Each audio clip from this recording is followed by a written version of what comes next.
para a nossa edificação dessa noite, irmãos, convido a igreja que abram suas Bíblias em Atos dos Apóstolos, capítulo 16.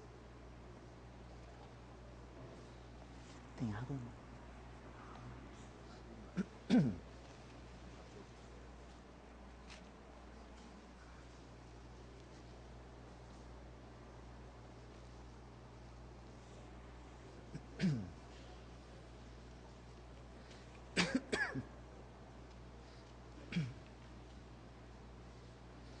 Atos dos Apóstolos, capítulo 16.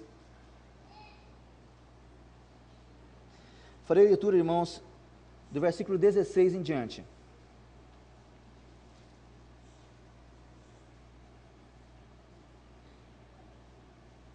Atos 16, de 16 em diante.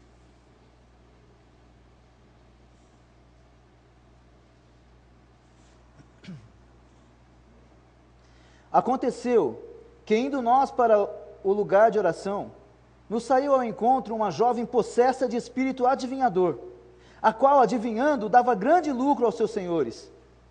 Seguindo a Paulo e a nós, clamava dizendo: esses homens são servos do Deus Altíssimo e vos anunciam o caminho da salvação.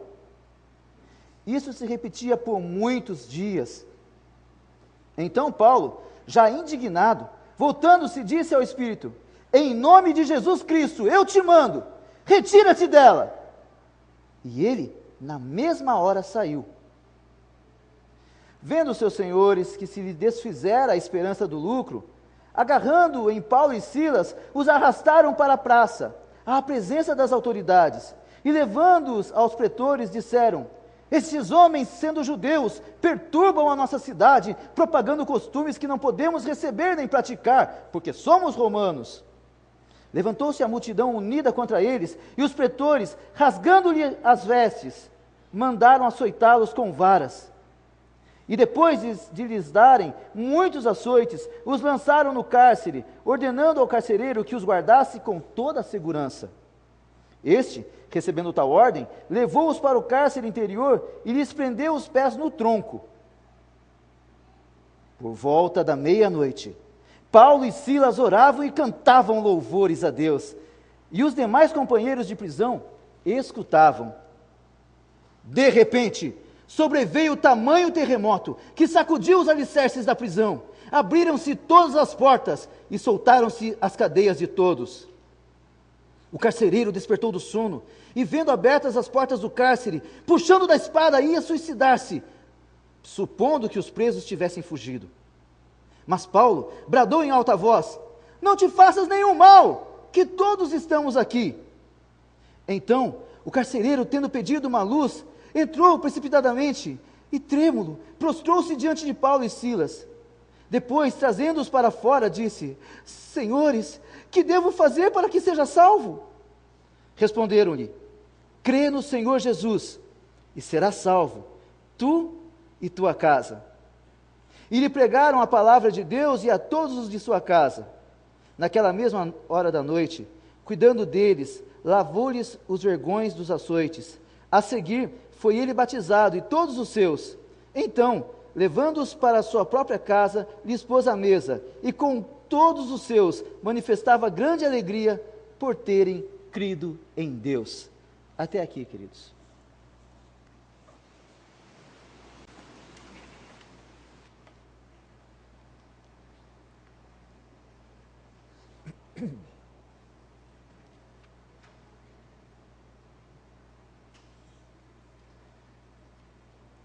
Abaixo de Deus,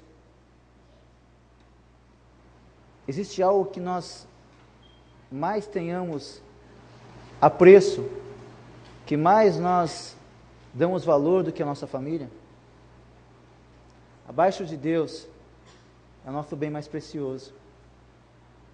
Somos responsáveis diante de Deus por aqueles que Ele nos deu para cuidarmos, para zelarmos, para amarmos, aqueles que estão mais próximos de nós. Esse sentimento de cuidado, de amor, não é uma exclusividade dos cristãos. É algo que Deus colocou no coração do homem natural para que as famílias se perpetuassem. E nós vemos pessoas dos mais variados credos e até sem credo algum, que mostram respeito, dedicação e amor por sua família. Temos aqui, meus queridos, nesse relato de Atos 16, o carcereiro de Filipos. Ele não era crente ainda. Ele era um soldado que estava atuando na delegacia daquela cidade, como carcereiro. Era a cidade de Filipos um lugar especial, uma colônia romana, que tinha um certo estímulo para que as pessoas fossem ali residir. Os soldados aposentados, aqueles que já eram heróis de outras guerras, de tantas guerras, eles tinham a facilidade e o direito de ir até Filipos, ganhar um terreno, uma boa posição social, um bom trabalho para terem os seus últimos dias de uma maneira mais tranquila do que nos campos de batalha. Filipos era uma colônia romana que servia como fronteira, e com tantos policiais que vinham para lá com essas benesses, se tornou uma cidade muito segura, muito forte. Estava esse carcereiro, esse soldado, cuidando para que seus dias e os dias de sua família fossem bons dias. Era muito comum naquele tempo que o soldado, como deve ser até hoje, o soldado esteja disposto a dar a sua própria vida para fazer valer a lei, para que a justiça permaneça e o crime seja coibido. Se por acaso algum soldado não cumprisse com o seu dever,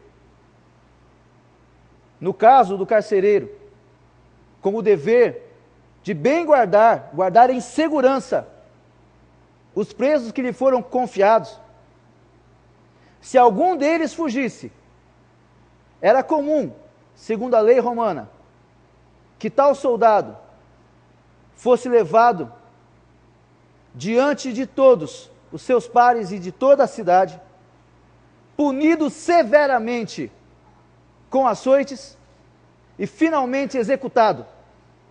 Sua família perderia o direito à propriedade, certamente não poderia pagar suas contas, seus filhos haveriam de ser vendidos como escravos. Isso era comum acontecer naquele tempo. Este carcereiro enfrenta uma situação diferente em seu dia. Algo bastante estranho, porque alguns presos, 2 especificamente, estão agindo de maneira estranha. Apanharam quase até morrer. Apanharam de dar dó em praça pública. Estão com suas costas arrebentadas em carne viva. Meia-noite, uma prisão que não está nos padrões atuais de conforto. Os padrões atuais são ruins, eu sei. Naquele tempo era pior. Sem água encanada, sem luz elétrica, na companhia de outros presos, de insetos e pequenos roedores, ou não tão pequenos assim. Eles cantavam. Aqueles presos cantavam acerca de um Deus que o carcereiro não conhecia, um certo Jesus Cristo. Eles cantavam. Isso parece loucura, parece estranho, uma tolice, talvez fruto da extrema dor que sentiam, eles cantavam. No escuro, no fundo daquela cela infecta, eles cantavam. Mas não é que eles cantavam bonito? Não é que eles cantavam bem? Cantavam tão bem que o carcereiro adormeceu. Com uma doce canção de ninar, ele adormeceu, ouvindo os louvores. Quem diria? Os inimigos do povo romano, os inimigos declarados que foram açoitados em praça pública, gentilmente colocaram o carcereiro para dormir. Mas de repente, quando menos se esperava, o seu sono foi interrompido com um terremoto. Algo que já é estranho à luz do dia. Imagine à meia-noite. E ele, acordado, vendo que as grades estavam ao chão, tendo ouvido o barulho das correntes que se partiram, sabendo que ele era um só diante daquele contingente de presos, não poderia dar conta de todos, talvez todos já tivessem até ido embora e deixado o soldado a dormir. Ele se levanta, num ato de coragem, ele pensa em sua família. Ele pensa em sua família. Por que eu digo isso? Porque ele morreria de qualquer maneira, se ele fosse levado ao Conselho Romano para ser julgado. Mas se ele se matasse ali, e o seu corpo fosse encontrado ao chão, todos diriam que ele morreu lutando, e a sua família seria poupada, continuariam com sua propriedade, e teriam as honras de ser a família de um herói. Foi pensando em sua família que ele decidiu se matar. A que ponto chega? Alguém que poderia fugir, alguém que poderia tentar outra coisa, decide se matar para poupar aqueles que tanto ama. Mas quando Paulo e Silas manifestam que estão ainda ali, e que todos os presos estão presentes, nenhum fugiu. O carcereiro, homem acostumado a enfrentar exércitos, ele teme muito, porque se o medo que havia do julgamento do povo romano era grande, o que seria agora que ele estava prendendo, sob o poder daquela cela, os servos do Deus que mandou o terremoto? O que seria dele se a força do Deus eterno que abriu as cadeias se voltasse contra ele e contra a sua família? O que seria dele? O que seriam deles? Ele se vê agora como inimigo, não mais exposto ao julgamento romano, mas exposto ao julgamento divino, de um Deus que mostra que é poderoso para socorrer e libertar os seus.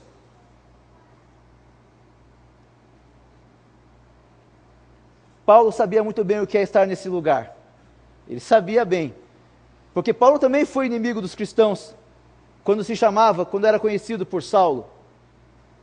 E ele teve que, prostrado, reconhecer que Jesus Cristo é Senhor e obedecer ao seu novo Senhor Jesus Cristo.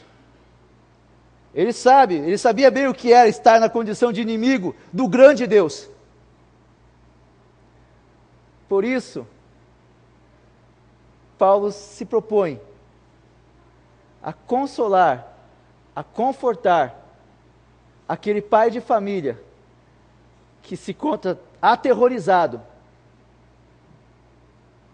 com a condição de inimigo do Rei dos Reis, do Deus do Universo.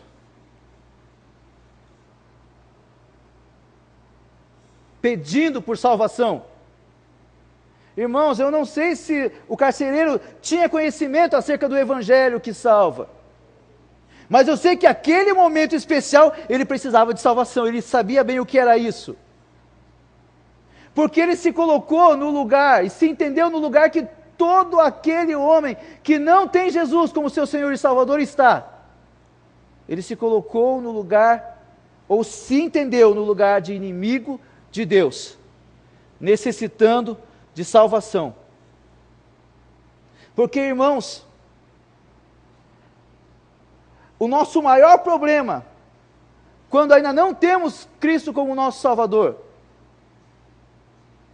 não é a nossa doença, não são os nossos inimigos que nos querem mal. Nosso problema, nem sequer o nosso maior problema é o diabo. Nosso maior problema, quando não temos a Cristo como nosso Senhor e Salvador, é que nós estamos em situação desesperadora de inimigos do Santo Deus, daquele que é chamado Deus tremendo e terrível.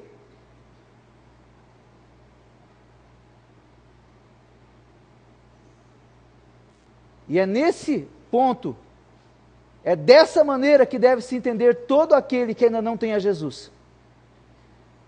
O seu grande problema é: Deus vai pedir contas desta vida inimiga que você tem vivido em relação a Ele. E as palavras de Paulo, palavras que se tornam melodia na boca de nossas crianças: crê no Senhor Jesus e será salvo, tu e tua casa. Crê no Senhor Jesus e será salvo, tu e tua casa. Ele creu. E a salvação entrou em seu coração. E entrou também em seu lar. Essa história bendita, irmãos, tem se repetido tantas vezes, de tantas maneiras. Vocês são prova disso. Vocês estão aqui hoje, exaltando o seu Salvador. Quando, antigamente, nós éramos, por natureza, inimigos de Deus e filhos da ira.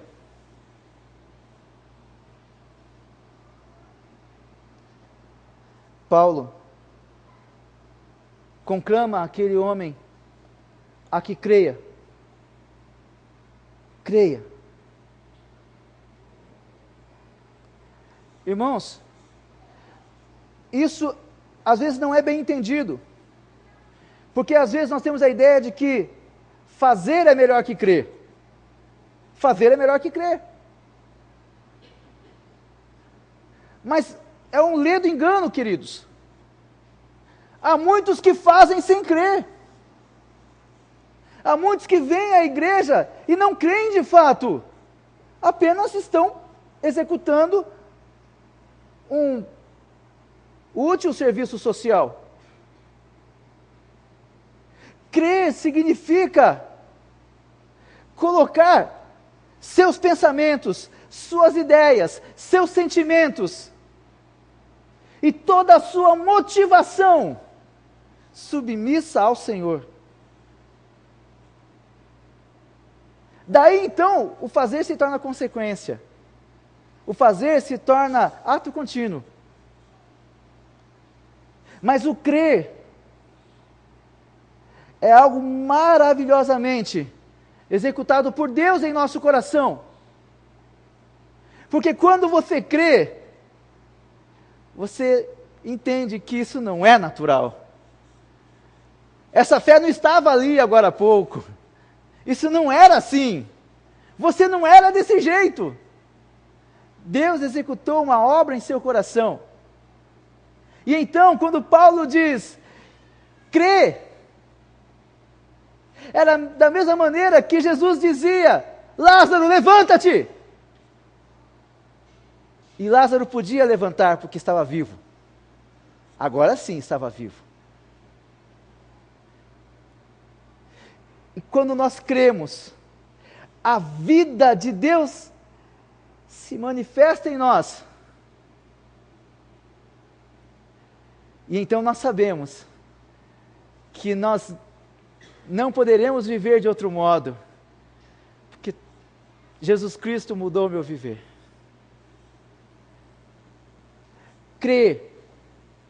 Crê no Senhor Jesus e será salvo. A salvação que aquele homem precisava, de se tornar, passar de inimigo de Deus para filho de Deus, de inimigo de Deus para servo de Deus, de inimigo de Deus para eternamente amado por Deus. Crê no Senhor Jesus e será salvo.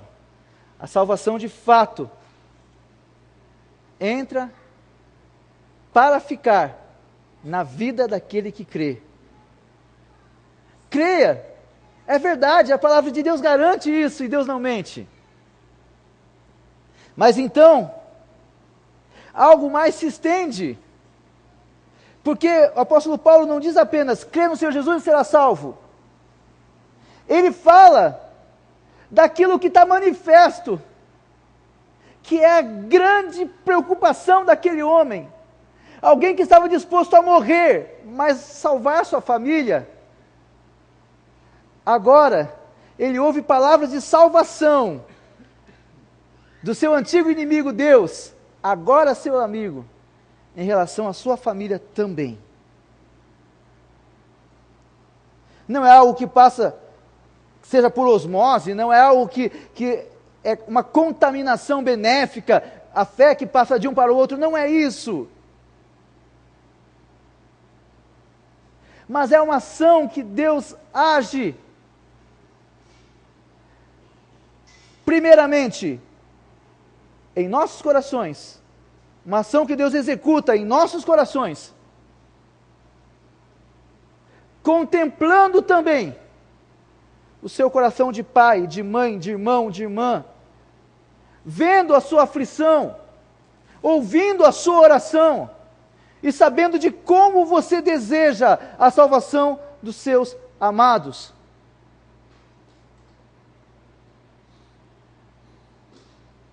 Não será sem fé, porque sem fé é impossível agradar a Deus. Não será sem conversão. Sem conversão para uma nova vida, não há salvação. Mas há uma promessa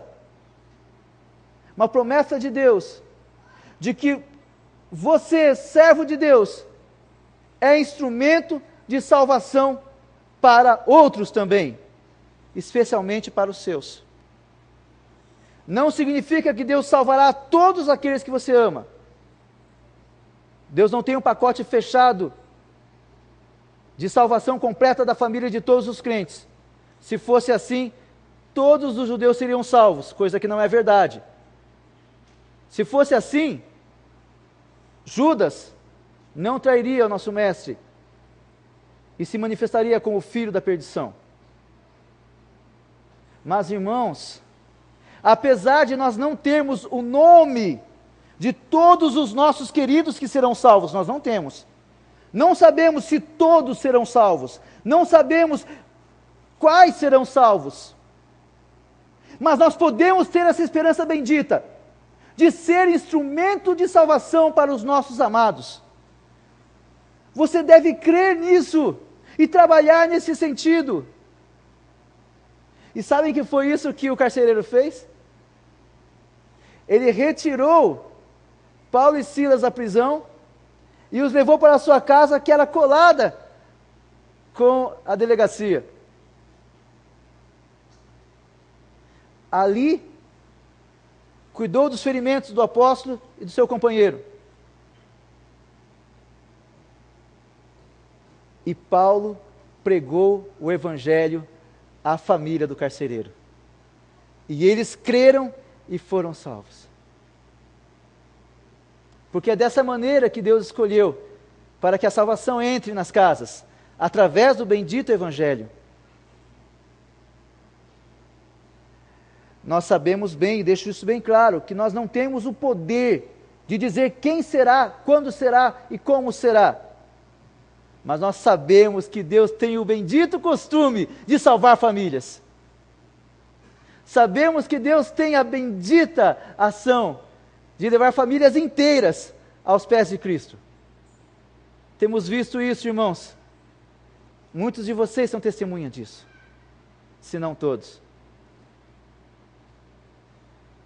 Porque Deus vê, contempla a aflição dos seus filhos e sabe o quanto você tem chorado pela pessoa que você ama, da sua família, do seu sangue, que está caminhando para a perdição a passos largos, que necessita compreender que, como inimiga de Deus, não há esperança alguma.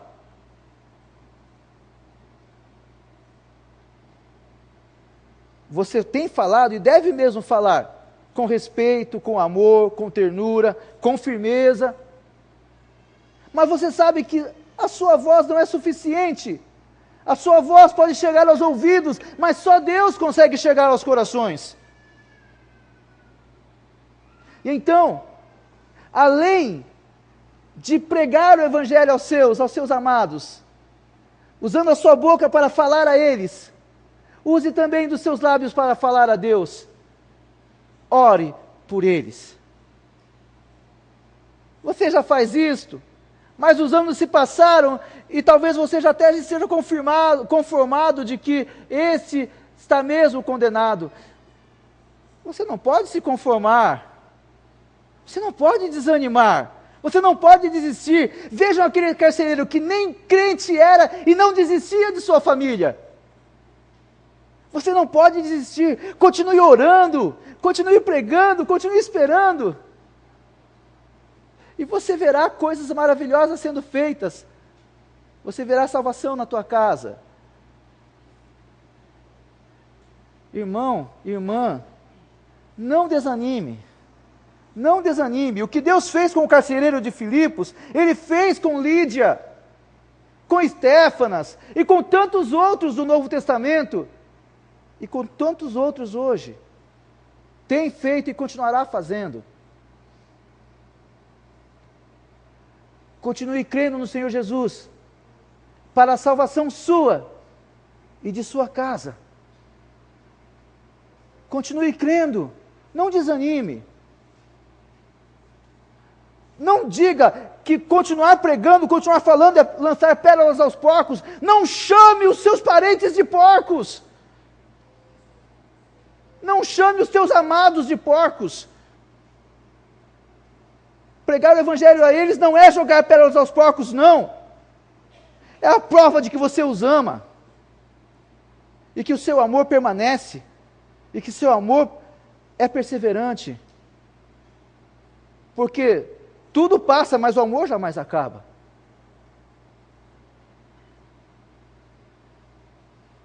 Precisamos, irmãos, trabalhar nesse sentido arduamente. Assim como o pequeno Bernardo esteve há pouco aqui, e nós temos um compromisso de que ele seja mesmo ensinado, dirigido, amparado, guardado por seus pais e pela igreja, como instrumentos de Deus. Você também olha assim para a sua família, com esse compromisso.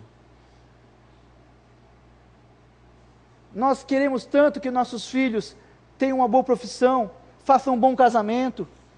Queremos tanto que nossos queridos ganhem bem, possam sustentar a sua casa. E qual é a maior prova de amor, se não desejar a salvação deles? É a nossa maior prova de amor. Não desanimem.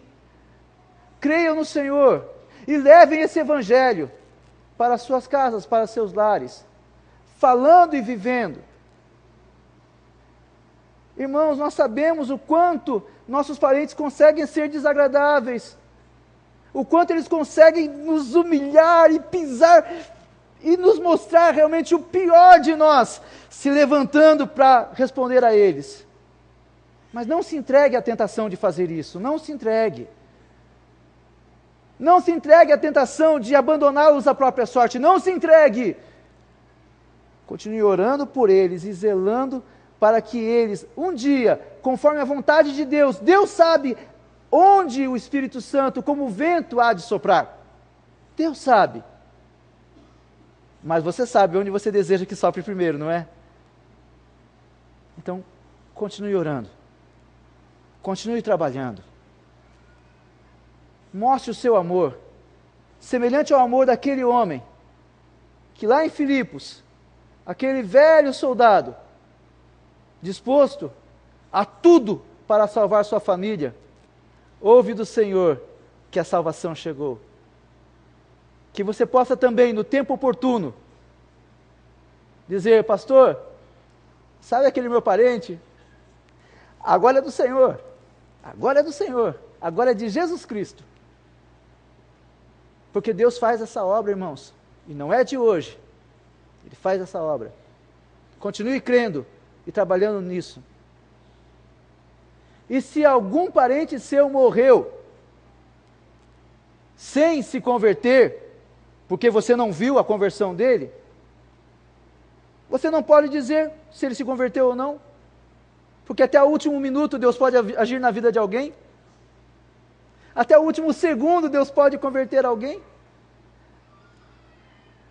Para o ladrão da cruz, que se converteu a Jesus Cristo naquele momento final, muitas pessoas que não tiveram acesso àquele momento, pensaram que ele morreu amaldiçoado. E nós sabemos e temos certeza, porque a boca de Jesus o disse: hoje mesmo estarás comigo no paraíso. Então não nos cabe dizer quem será ou não salvo, mas cabe sim confiar nossa família ao Senhor, em oração e em dedicado evangelismo. Evangelismo que se mostra numa palavra de pregação, mas também numa palavra de consolo numa hora difícil, numa ajuda num momento especial, na sua presença constante, mostrando que ser cristão é de fato viver uma nova vida. Creia, meu irmão, minha irmã, creia, e nós ainda veremos coisas maravilhosas acontecendo. Que Deus os abençoe.